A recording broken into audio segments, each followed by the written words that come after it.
Okay, so today we're really zeroing in on Robert Greene, Oh, yeah. the author of the 48 Laws of Power. Mastery. Yeah, Mastery, the Laws of Human Nature.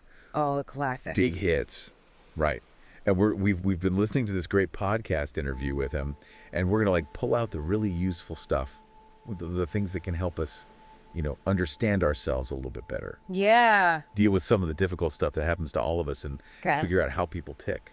I think what's so fascinating about his work is that it's like a blend of history Yes. and practical advice all in one. Right. He's not just talking about things theoretically. Yeah. He's really looking at how things have played out in the past. Yeah, and he seems to get down to the core of what makes people do what they do. Absolutely. You know what I mean? Yeah. So if you're not familiar with Robert Greene, just a quick background. Okay. He went to UC Berkeley, got a degree in classical studies from the University of Wisconsin at Madison, which I just think is kind of an interesting background for someone who writes about power. You know what I mean? Yeah, yeah. And what's also interesting is he didn't publish his first book until he was like 36. Oh, wow. Okay. He really had some time to kind of like kick around Like and almost ideas. think about things. Yeah. And, his work has been praised by, everyone from military historians Yeah, I was going to say a really wide range of people have really resonated with his work. to 50 Cent and Jay-Z and Will Smith. Musicians. Yeah, so very, very diverse readership. Great. He's been on the New York Times bestseller list a bunch of times. And actually, this wasn't his first time on this particular podcast. Oh, really? He was the very first guest on this podcast Wow. almost 8 years ago. Okay. And, That's cool. when the podcast hit its 1,000th episode, Mm-hmm. Robert's first interview was highlighted as like the #1 moment. Wow. Yeah, that speaks volumes. So very influential. And what's really also interesting to me is his own personal experience with adversity. Yeah. Back in 2018, he had a really serious stroke. Yeah. And, he's been recovering from that. Oh, wow. And, he hasn't quit. He keeps working. He's still writing. He loves hiking. That's inspiring. Yeah. That he's able to kind of take that experience and keep pushing forward. Yeah. I mean, that must have really affected his perspective on things. Oh, I'm sure it did. Right? Like having to confront something so physically challenging like that. Yeah. It probably gives his insights on resilience and the ability to just keep going even more weight. Yeah. He's not just talking about it, he's living it. Exactly. Yeah. So, one of the things that we really got into in this interview was this whole idea of mastering the dark side. Mm-hmm. And he talked about how he actually like looks at his own kind of like, Shadow self almost. his negative emotions, the Yeah. things that are kind of unpleasant, and how learning to deal with those have actually been a big part of his success. Yeah. I mean, that's something that a lot of people kind of shy away from. Right. Right? Like we don't want to acknowledge those parts of ourselves. But he's saying it's almost like you have to understand those dark emotions. Understand them. Yeah. Not necessarily get rid of them or suppress them, Right. but understand where they're coming from. Yeah. And he uses this really interesting metaphor. I love his metaphors. He talks about the rider and the horse. Oh, okay. He says, think about your rational mind, that's the rider, Uh-huh. and your emotions are this powerful horse. Oh, okay. Right. And the idea is not to get rid of the horse. Yeah, you need the horse. You need the horse. to get where you're going. Right. But you need to be a skilled rider. Yeah. So you can kind of steer. Direct that energy. Exactly. And not get bucked off. Right, or just like holding the reins so tight that you're not actually going anywhere. Exactly. Yeah. And, he said that trying to just like repress those emotions actually can be really bad Uh-huh. because it's like It's like they're going to come out. they're going to come out sideways. Yeah, in some other way. Yeah. And that, you don't want to be controlled by your emotions all the time. Right, you don't want to be reactive. Right. You want to be responsive. Yeah. Yeah? And he said the first step is really to understand why you're feeling what you're feeling. Like, what's the root of it? Yeah. Not just why I'm angry, but like, what made you angry? Yeah. What need isn't being met? Or what See, that with you. value is being challenged? Yeah. Yeah. So, like, let's think about it. What are some of those darker emotions that you experience? Mm-hmm. And instead of just trying to push them down, Right. what if you explore them a little You bit? see where they're coming from. Yeah. And maybe you can actually channel that energy into something positive, Yeah. like a really challenging project. Yeah. Or standing up for something you believe in. Like using that fuel in a productive way. Exactly. Instead of letting it kind of eat away at you. Right. So it's like recognizing that they have power, Yes. but learning to kind of like Pardon? wrangle it Yeah. and use it for good. Be in control Yeah. instead of it controlling you. Right. Mm-hmm. So another thing we talked about was adversity Okay. Yeah. and his attitude about it. And he talked about his own experience with his stroke. Yeah. I mean, that's a pretty major Huge, yeah. form of adversity to deal with. Right, and he was talking about how it affected the left side of his body Oh, wow. because the right side of his brain was impacted. Okay. And, the emotional shifts that came with that. Yeah.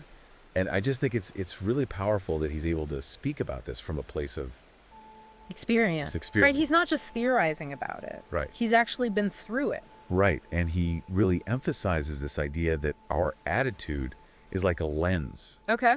that we view everything through. Like a filter almost. Yeah, and he said a negative, defensive kind of mindset Yeah. can actually make things worse. Because you're approaching everything with that negativity. Exactly. So you're more likely to perceive, even create negative outcomes. It's like a self-fulfilling prophecy. Right, exactly. Right. And then he brought up COVID, Oh, yeah. which, obviously a terrible A thing. huge global event. But he said it also forced a lot of people to kind of rethink their lives, like their priorities, their careers, their relationships. Like a reset almost. Yeah. Uh-huh. So it's like, how are you framing the challenges in your life right now? Right. Are you seeing them as just purely negative, or are you able to see, like, is there a potential silver lining? Is there any opportunity for maybe some positive change that could come out of something difficult? Yeah. You know what I mean? Like maybe a new perspective or Yeah. a different path. Exactly. Yeah. So another thing we talked about was failure. Okay. And Robert Greene has some really strong opinions about failure. Curious to hear this. He basically says that defeat and failure are like, I mean, nobody likes to fail, I know, but but he says it's like the greatest thing that can ever happen to you. yeah, Oh, wow. Really? because they show you your limits Okay. and they show you what you need to change. So it's like it's giving you direct feedback Right. that you can then use to improve. Yeah, and he actually told this really personal story I'd love to hear it. about the initial version of the 50th Law, Oh, Which is was the- his collaboration with 50 Cent. collaboration with 50 Cent, which Yes. the publisher was just like, no. You didn't like it? He didn't like it. Wow. And he was like, That's got to be tough. yeah, it was really hard on his ego. Yeah, I can imagine. But he said he learned so much from that. So he was able to take something from it. Yeah, he said it taught him about trusting his own voice. Okay. And trusting his own style. Interesting. And he said, a lot of times success doesn't teach you anything Yeah. because you're just like, You're just doing what works. yeah, you're just like, keep doing what you're doing. Yeah. But failure really forces you to What's not working? yeah. And he brought up the example of Napoleon, Okay. who went from like incredible success Huge success. to huge failures. Yeah. He had a pretty dramatic fall. And Robert Greene said that's because Napoleon got too rigid. Interesting. He lost touch with like what had made him successful in the first place. Like he got stuck in his ways. Yeah. And he wasn't open to new ideas and new challenges. So it's like the trap of success almost can Well, make you too conservative. Yeah. And then you're not adapting to the changing landscape. Exactly. Yeah. So think about a time when you failed. Oh gosh. I'm And instead of just like, feeling bad about it, Right. which is usually my go-to. yeah. Yeah. What if you looked at it as like, A learning experience. yeah, what information did you get from that? Mm-hmm. And what were you doing that wasn't working? Yeah. What can I do differently next time? Yeah. Yeah. And are there things that you're doing now that maybe need a fresh perspective? That maybe you're too stuck in. Yeah. You know what I mean? So he had these really cool Okay. 3 questions that he said you should ask yourself Okay. when you're facing any kind of tragedy, loss, or failure. So like a toolkit almost. Yeah. Okay. The first question is, could it have been worse? Okay. So like thinking about perspective. Exactly. Okay. No, instead of focusing on what you've lost, What you still have. what do you still have? Okay. Right. Mm-hmm. The second question is, what is the lesson I could learn from this? Okay. So shifting the focus from the pain to Right. personal growth. So like, how can I grow from this? Yeah. You know what I mean? Mm-hmm. And the third question is orienting towards the future, what's next? Oh, So okay. you don't get stuck in the past. So don't dwell on the past. Right. Look ahead. Yeah. Okay. And he even told this story about going through a breakup. Oh, yeah. And he was like, in the midst of all that pain, was trying to think about, How he would feel later on. yeah, like, how will I feel about this in a year? Okay. And what will I have learned? You're like taking a long-term view. Yeah. Yeah. So next time you're dealing with something difficult, Okay. big or small, Yeah. Ask yourself those 3 questions Okay. and see if it helps. Yeah. You know what I mean? That's a good framework. Yeah. Yeah. So we also talked about emotions in general. Okay. And Robert Greene is really big on this idea that suppressing your emotions is not good. Right. It's like bottling things up. Yeah. It's not healthy. He was saying, like, drawing on Carl Jung's ideas about the unconscious, Yeah. that those bottled up feelings, that they're going to come out. They're going to find a way. Yeah. And maybe not in a way that you want. Right. It's like a pressure cooker. Right. The more you try to contain it, Exactly. the more likely it is to explode. Yeah. Yeah. But then he also said that just like emoting all the time, Right. like just letting it all hang out. Wearing your heart on your sleeve constantly. Yeah. That's not good either. No, I mean, it can be exhausting for other people. Right. Yeah. So he said the key is balance. Okay. Like understanding your emotions.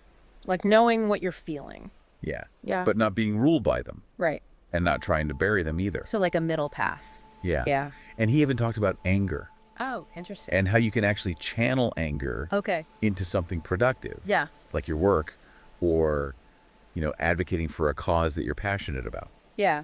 Instead of letting it just kind of fester. Exactly. Yeah. So think about how you handle your own emotions. Okay. Do you tend to suppress things? Or do you, Let it all out. or are you just like, Overwhelm. overwhelmed by them all the time? Yeah. Could you maybe find a better way, a more balanced way? Yeah. Find that middle ground. Yeah. Yeah. So let's talk about some of the specific laws Okay. that Robert Greene is known for. Yeah. He's got a lot of great ones. He actually reflected on the very first law in the 48 Laws of Power. Okay. Never outshine the master. Ooh, that's a good one. Right. It's a little bit controversial, but It is. good one. And he told some stories about how he actually violated this principle early in his career. Really? Yeah, especially in the film industry. Okay. And it didn't go well for him. Like what happened? Like he got fired from a job. Oh, wow. You know what I mean? Yeah. And he said, the basic idea is that everyone has an ego, Yeah. but especially people in positions of power, Especially those in charge. they tend to be a little bit more insecure. Yeah. And if you accidentally make them feel overshadowed, even if you're just being competent, Right. it can really backfire on you. So it's almost like you have to be aware of their ego You have to be very aware. and kind of manage those dynamics. Yeah. So it's not about like hiding your talents, Right. but it's about being strategic and understanding the kind of like the power dynamic. They have an unspoken rules almost. Yeah, exactly. Yeah. So think about your own workplace. Are you mindful of the egos of the people that you work with, Right. especially those who are more senior than you? Yeah. Could you be unintentionally stepping on some toes?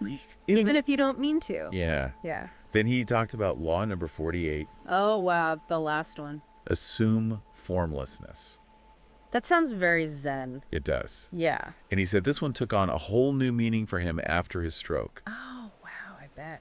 Yeah, because it's all about being adaptable Right. and fluid. Like going with the flow. Yeah, mentally and physically. Yeah, especially physically for him now. Right. Yeah. And he, in his book Mastery, he's all about like practice, Right. repetition, Stop dedication. phoning your skills. But he said once you have that foundation, then you need to be able to kind of like Be more flexible. be more formless in how you apply those skills. Yeah. And this is really important when things are changing. Like when life throws you a curveball. Yeah. Yeah. So are there areas in your life where you could be more flexible in your thinking, more adaptable? Like, where are you being too rigid? Yeah. Yeah. So another thing we talked about was imagination. Oh, okay. And he talked about how he was planning to have all these like sublime experiences Okay. to kind of like fuel his next book. But then he had the stroke. Right. So he couldn't really go out and have those experiences. So you had to find them elsewhere. Yeah. And so he was like forced to, Use his imagination. yeah, and really explore those things in his mind. Wow. And this really highlighted for him how powerful imagination is, Yeah. Especially when you're limited in some way. especially when you're going through something difficult. Yeah. He said, lack of imagination can really hold you back. Right. You can't see the possibilities. You can't see the solutions. Yeah. And he said, Einstein said, imagination is more important than knowledge. Yeah. So are you using your imagination Good question. to think about possibilities for your life, Yeah. especially if you're facing some limitations right now? Like what could be. Yeah. Yeah. And then finally, one of the things that he really emphasized was Yeah. the importance of empathy. Okay. He said it's like the most important skill to develop, For everyone or? especially for people in their 20s. Okay. He said you have to learn to get inside the minds of other people. Yeah. He called it radical empathy. That sounds intense. It is. Yeah. And he said it starts with realizing that other people are more interesting than me. Yeah. You know, So like shifting the focus totally shifting the focus. away from yourself. Yeah, and really being interested in other people's lives. Yeah. And he said, when you're talking to someone, Mm-hmm. don't just be thinking about what you're going to say next. Right. Really listen to them. Actually listen. Yeah, pay attention to their energy, Yeah. their body language. Their nonverbal cues. Yeah. What's underneath the words. Like, what are they really trying to say? Yeah. Yeah. And he said that if you can really understand someone, Yeah, it makes it so much easier to not take things personally. because you understand where they're coming from. Exactly. Yeah. And it also helps you to connect with them. Yeah, you can build rapport. Yeah. Yeah. And he gave some practical tips. Okay, I like practical tips. Like, be curious about someone's childhood, Okay, because that's often where their emotional patterns come which from. is true. Yeah. And let them do most of the talking. Okay. You know what I mean? So don't dominate the conversation. Yeah. Just listen. Right. Yeah. And he even mentioned mirroring. Oh, interesting. Like subtly mirroring someone's body language Okay. can actually help you connect with them. Yeah, I've heard that.